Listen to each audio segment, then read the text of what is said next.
Out of puff. The express is a long, heavy train. Gordon usually pulls it, but only as far as the other railway. Another engine takes the coaches from there to London.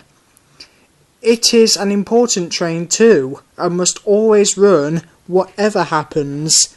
If Gordon is ill, or busy, or somewhere else, James or Henry have the chance to pull it.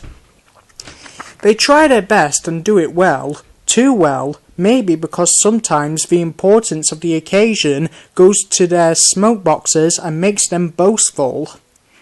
One day Henry was feeling pleased with himself. He had run the express on time, and the Fat Controller had congratulated him. "I don't know what the Fat Controller would do without me," he said importantly in the shed that evening. "Hey a care," warned Douglas. "Too much puff about yourself, and you'll maybe run out to puff one day." "Pooh," scoffed Henry. "I pulled 2 trains and a failed diesel once, and the Fat Controller said I was an enterprising engine." "I mind it well," agreed Donald. "I took the goods train on year recall, but Dougie is right. Puff goes before a fail." The Scottish twins were wasting their own puff, of course, because Henry took no notice whatsoever. A little later, the railway had to begin using a new sort of coal.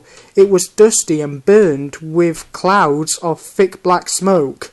The Fat Controller was cross, and the engines didn't like it either. "Filthy rubbish," they grumbled. The new coal made more ash too. Before long, all the engines began to have pains in their smoke boxes.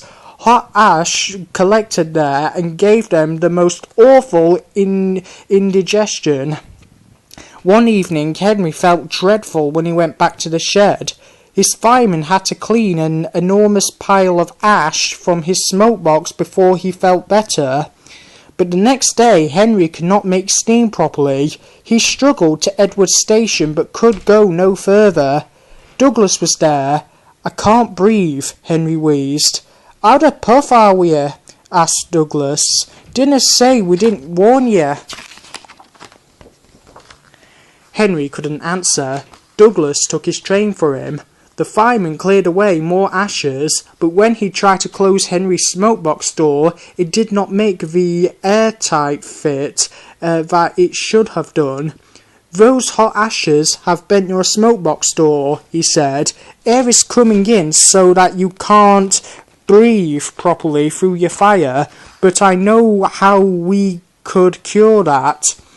He filled a bucket with water, then he fetched all the old newspapers he could find from the station bookstall. The driver helped him tear them into strips, which they soaked in the water. "What are you doing?" asked Henry anxiously. "Making something called papier-mâché," explained the driver. "When this paper is soggy enough, we shall paste it into your air leak so that you can breathe better. It won't last forever, but it will get us home." "Oh," said Henry unhappily.